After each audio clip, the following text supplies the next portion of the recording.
Here I am starving myself, and that's when people are telling me my body's tea. People act like this lifestyle is certain death. Well, being alive, my friend, is certain death. I just think we all find the things in this life that we enjoy doing and we're willing to take that risk for. Mine is food. Hey guys, welcome to my second long form video on YouTube. Today we're gonna chill in the woods, cut and eat some fruit, and talk about how I believe my mukbang channel has helped me with my binge eating. So I discussed in my previous video how I've immensely struggled with the way I view myself since I was a kid. In this video, I'm really gonna hone in on the binge eating aspect of that and how that affected me. To start, I come from a family where eating large quantities of food is nothing. Essentially binge eating was the norm. That was just keep up, girl, why aren't you putting away this food, clear your plate. So I kind of learned that I was done eating when I was overly full. I didn't really learn that I was done eating when I was satiated, right? It was always eat until you're beyond full and uncomfortable and about to enter a food coma. And I would say we also eat really fast. And what eating fast does is your stomach can't send the signals fast enough to your brain that you're full. So by the time you get that signal that you're full, you're actually overly full, right? And this was just my norm. This is how I ate every time I ate. And I felt like I wasn't done eating until I had reached that point of discomfort, until it felt like my stomach was about to bulge out of my skin. And as I got older with these eating patterns, nobody really cared or said anything that I ate like that because I was a beanpole. I was so skinny. And so people would be like, how'd she eat all that? Or be like, she can eat whatever she wants because she's skinny. This is what people would say to me, my family at that. I love y'all. Don't get me wrong.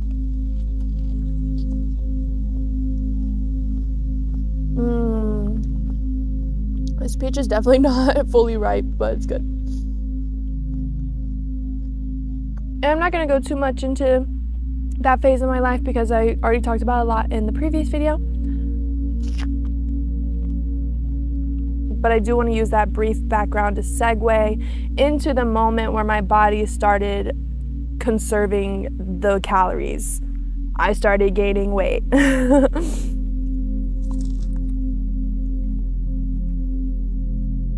If you want a little more background information, then go watch my previous video.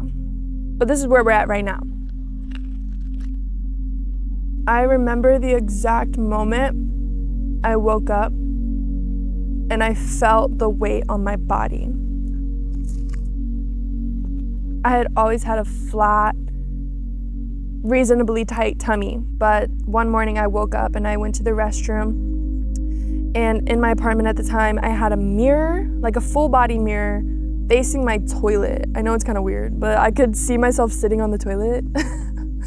I didn't do that on purpose. That was the only place I could have put the mirror. But I sat down and my stomach was folding upon itself. And it wasn't my skin, it was my tummy, right? It was fat. And I looked over and my side profile was a lot more elongated than I was used to. And I was like, what? And at that moment, this internal panic set in, right? And I felt this overbearing urgency to get it off.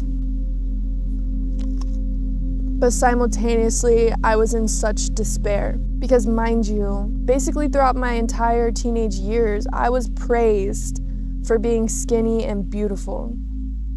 And here I am, looking at a fat version of myself in the mirror, not seeing the things that had garnered me so much attention and love throughout my teenage years. That's why I got likes on Instagram.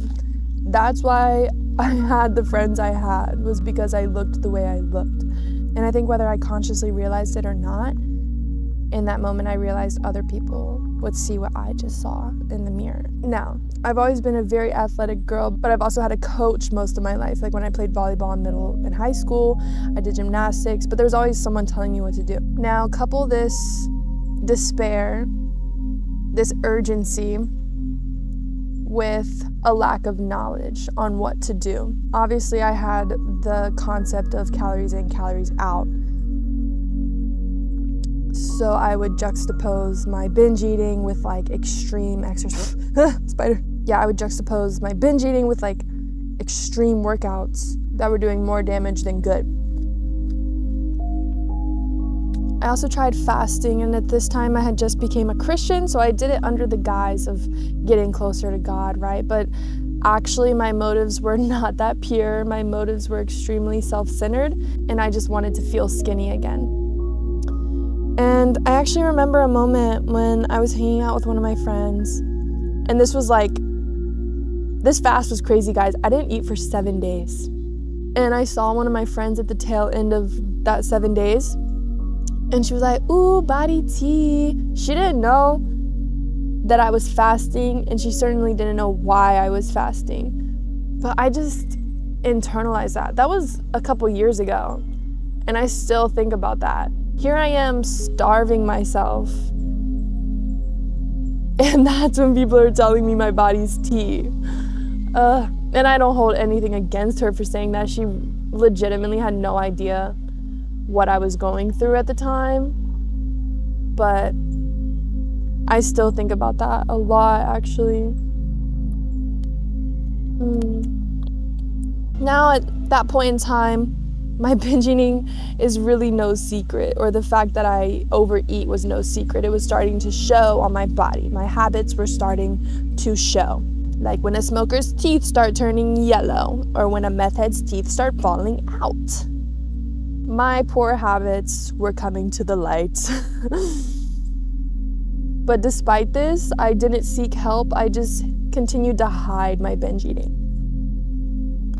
What do I mean by hide? Simple. I wouldn't do it in front of people. And if I did it in front of someone, it was because that person was also partaking in binge eating, you know? So then I felt less bad about it, right? Because now someone else is doing it with me.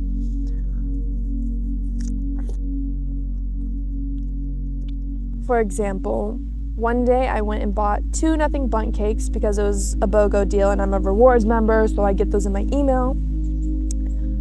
Bought 2, brought them home. Plan was to just eat a bite or 2 of one and have it for a week or 2. Because I tried to have no sweets in the house and it didn't work. I would just keep buying it. So I'm like, I need to adapt to having sweets around me and not eating all of it when I have one bite. Because I have a mukbang channel. Clearly I've learned restricting doesn't necessarily work for me. At this time I had roommates, but none of them were in the kitchen at the time. Took a bite, took 2 bites, and I was like, I'm gonna just take this nothing but cake to my room. Took the cake to my room, ate the whole thing, ate the whole buntlet. But once you open the gates to the binge eating beast, they're open, baby. The dam is overflowing. So that wasn't enough for me. That one buntlet wasn't enough. Went and got the other one out the fridge, ate that one too. Yet still, this binge eating demon could not be satisfied. And it's like in these moments, you know what you're doing is wrong and bad for your body. You know. I knew what I was doing was going to have negative consequences later. So I'm mentally and spiritually aware of the negative consequences, but physically my flesh is beating me and I'm giving in to whatever it wants. Sumo Mandarin. After I finished the second bundt cake, I remember that my stepsister had given me a chocolate bar that day. I ate the entire chocolate bar. So at this point, I've had 2 nothing bundt cakes and an entire chocolate bar. And it wasn't like a skinny chocolate bar either, like it was a thick chocolate bar. And then afterwards, you just have to sit with what you just did. And I'm not the type to purge. I hate throwing up. So I literally just have to let it pass. literally. You know, it's like I hope my taste buds are satisfied because I just gave my body an ordeal and a half.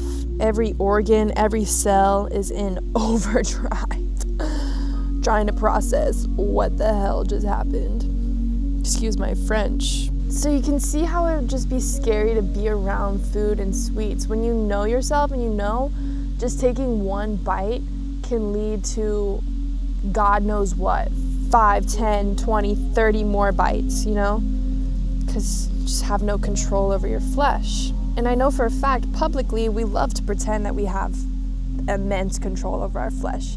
That's what I acted like. I'm not sure if anyone even knew. I think people would probably be curious as to why I even had weight on my body because of how well I hid this. And obviously, I think my roommates would see the way I eat more than anyone else. But it's also like nobody wants to comment on people's crap. So that was just one example that's pretty characteristic of the other examples. The common denominator in all of the stories is it was typically nighttime. I would be in my room and I wouldn't do anything else that day. I wouldn't even leave my room again unless I was going to brush my teeth or like go to the restroom. So evidently binge eating is not just poor for your body, but it's also extremely isolating because I would refuse to be seen after that because of the shame and discomfort that I felt. Do y'all like mandarins or oranges better? I don't think I really care.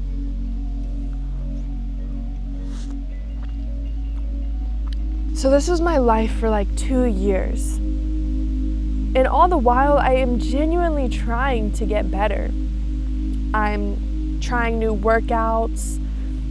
I'm learning more about food and health. And I knew I wanted to eventually get to the point where these good choices were just natural, right? Like I didn't have to think about it so hard.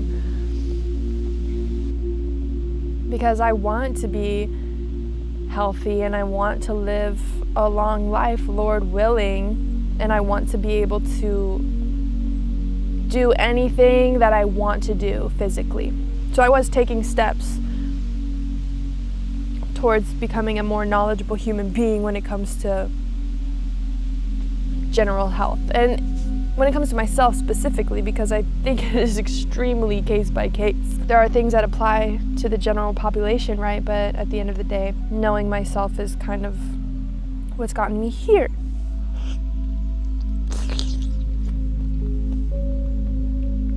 So the second I graduated university, that urge to be what I thought people wanted me to be was lifted from my being like a helicopter rescue. And for the first time in as long as I could remember, I gave 0 farfanugans. I was like, I'm just gonna exist. It's like I'm not gonna rush into a job. I'm just gonna keep doing what I'm doing, working in childcare. And I'm just gonna chill the F out. And evidently giving myself that free time showed me what I would do with free time, okay? How do you know what you're gonna do with free time if you don't have any free time to do anything with? So I started recording myself eating. And little did I know, this channel would help me eat healthier, have more control over my eating, and feel an increased satisfaction after eating. Let's get into that. Dragon fruit is beautiful. Yeet! I love being outside. I only do that with fruit. I don't litter stuff. But like fruit is of the earth, my guy. So back to the earth it goes.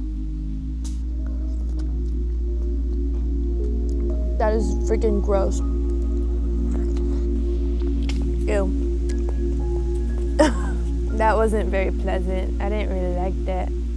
Let's talk about weight loss. My weight has actually stayed pretty much the same. I think I've lost like 5 pounds since I started my channel, so it's not like I've lost like 10 or 20 pounds, right? Maybe 5. However, I've seen a change in my body composition. But again, I work out a lot, and I've also found a medium of working out that I really genuinely enjoy and like to push myself further in. So that's led to an increase in muscle mass and just energy exertion overall. So my exercises have changed a lot since the time I first started intensely exercising, where I was torturing myself because I hated myself. And I think hating yourself into something will only get you but so far, especially as a woman. We have to give ourselves grace and compassion, because that's what the Lord would do for us. I think a lot of the ways my channel has helped me is actually social pressures. So knowing that people are now watching me, it motivated me to work harder in the gym and show that, like, even though this is something that I struggle with in my life, I can still do really cool things with my body. And I have great endurance, and I have great hand-eye coordination, you know. So although I had already gotten to a point where I was very consistent in the gym, the channel only reinforced that consistency. I think it's hard when you feel like you don't have a purpose for anything to feel purposeful, right? So it's like, before my mukbang channel, I was going to the gym, but because there wasn't any perceived purpose behind it, I was just like, why am I even doing this? Like, what's the point? But of course, hindsight is 20/20, so it all makes sense now. I'm gonna eat this black plum. It's created a sense of balance and purpose behind why I go to the gym.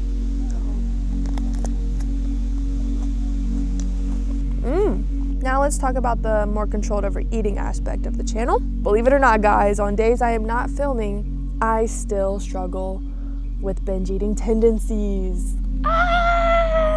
It hasn't cured me 100%. It's something I'm still working on every freaking day.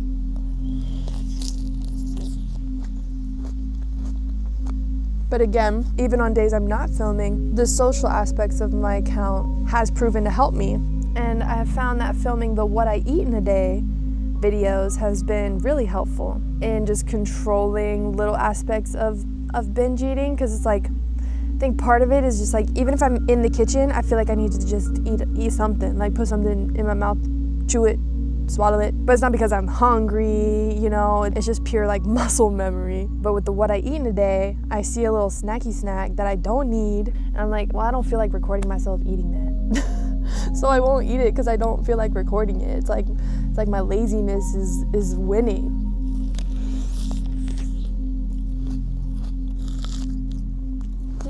Plummy plum. Follow the plum, follow the plum. Giant floating plum in the sky. One of the ants is like, bro, look! Oh my gosh, it's a freaking giant plum. Let's follow it. Let's bring it back to the queen. We're gonna get rich. Okay, anyways. So yeah, the filming aspect of the mukbang has actually given me more control over my eating, whether it's the what I eat in a days or if I'm planning to do a more heavy loaded video. Okay, let's talk more about the increased satisfaction portion, which also relates to the other factors. None of these things exist individually, right? They all interconnect. This is just the best way I think there is to explain it or break it up. Cantaloupe. I hope it's ripe.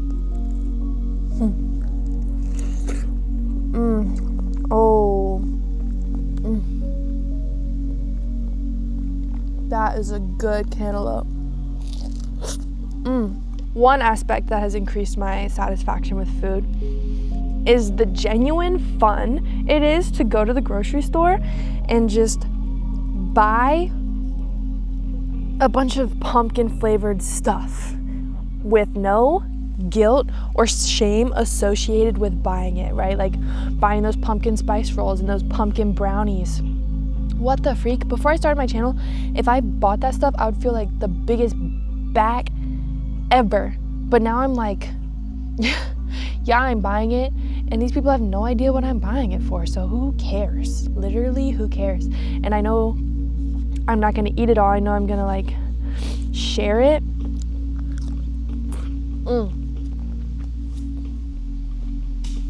That's super fun, just going to the store and picking out fun, yummy things. Also fun in setting it up. And then I also enjoy recording the videos and trying the food. and then I enjoy editing it. So it's just like, I enjoy this process step by step. There's really not, sometimes editing can get really tedious, but I like the challenge, which is why I do so many like weird edits, because I like to have fun with it. So part of the satisfaction of the videos isn't even like satiation. It's the satisfaction of everything I get out of one video. But there's also the satiating satisfaction, right? Like when I do a mukbang, I'm essentially just binging.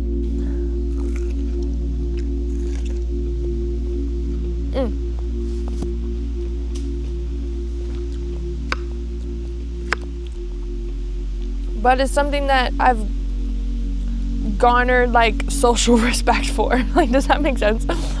Like with this channel, my binge eating is cool. Like people think I'm freaking cool because I have 40,000 followers on TikTok. And it's just like, I was so ashamed of this 4 months ago. 4 months ago, nobody would ever know this about me. And now it's like the first thing people freaking know about me. Because, you know, everyone loves to ask, well, what do you do? But yeah, the satiation aspect of it, like after I film, I'm full, and I'm full for like hours upon hours, but it's different because I'm recording it. Now I must edit it and plan to post it, right? So it's not like I just binge and sit on my ass feeling sorry for myself now, or feeling ashamed of myself. Now there is necessary work. Now there's a video to post. Like, it gives me things to do that I actually enjoy doing. That's another thing. Like before this, I had hobbies and stuff, but I wasn't passionate about anything. And I am so passionate about this channel. I love making these videos. I love it. I freaking love it. Like, I stay up till like 1 a.m. sometimes editing on my own free will. I don't really need to do that. Like, I can just go to sleep and do it the next day, but I'm so passionate that I want to stay up that late and work on this stuff. And not even just editing, but other behind the scenes stuff, like making my channel look more aesthetic, learning more about TikTok and the meta and YouTube, and thinking of ideas for videos and thinking of what it might be in the future. I spend an enormous amount of my time on these videos, and I would not have it any other way. That is extremely satisfying and rewarding and time consuming. I have less time to binge because I'm working, girl. I'm a working girl. And that's another aspect, is like, I want to stay healthy outside of the videos, because it's like, if it starts getting unhealthy, then I have to stop doing them. But I want to keep doing it for as long as I can. So I must do everything I can to stay healthy so that I can keep eating crap. And one last point about the satisfaction piece of this is, if I know I'm filming a mukbang later that day or the next day, I am less likely to engorge myself, because it's like, I want to be able to go hard on video. You know, I don't want to stuff myself and then eat like a pixie fairy on camera. Like, nah, I want y'all to see that inner ogre in me.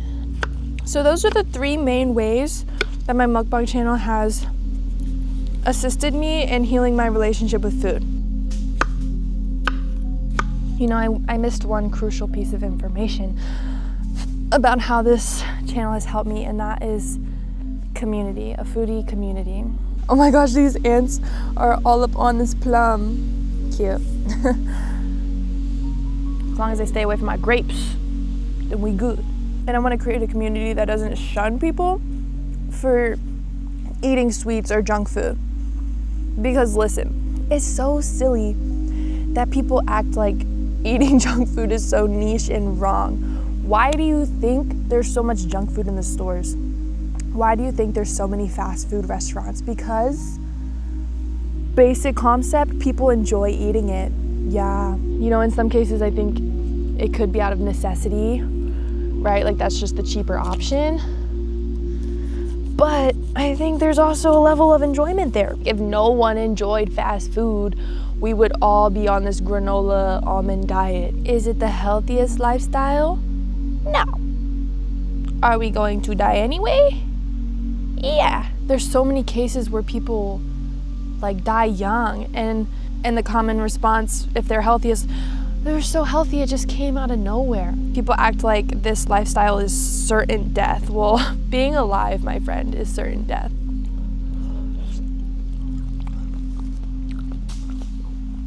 And I would like to enjoy my life and not overly restrict my life while I have it. And there's other cases where people are extremely healthy eaters, but they have another fleshly desire that could very much be the death of them. Like smoking or drinking or driving recklessly. Adrenaline junkies, is nobody gonna talk about them? Like, you guys got a freaking death wish. I just think we all like find the things in this life that we enjoy doing and we're willing to take that risk for. Mine is food. So essentially what I'm saying is we all have something that is going to be the end of us. And for a lot of us, it is our own personal choices and behaviors. This is like the juiciest, most solid pineapple ever. Clearly, this pineapple was not ready for this. And no matter how unhealthy it may appear,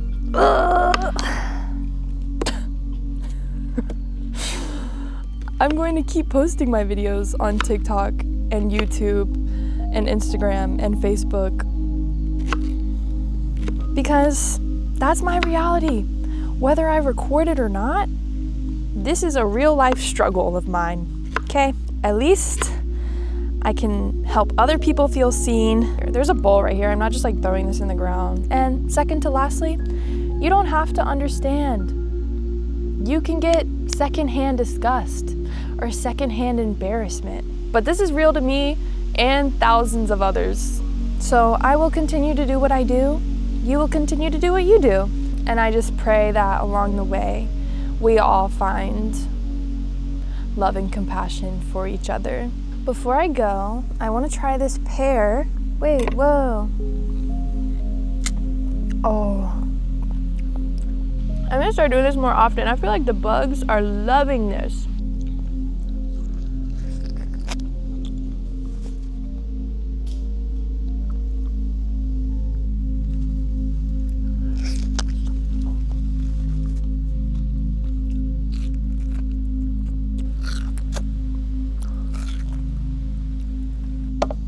The bowl.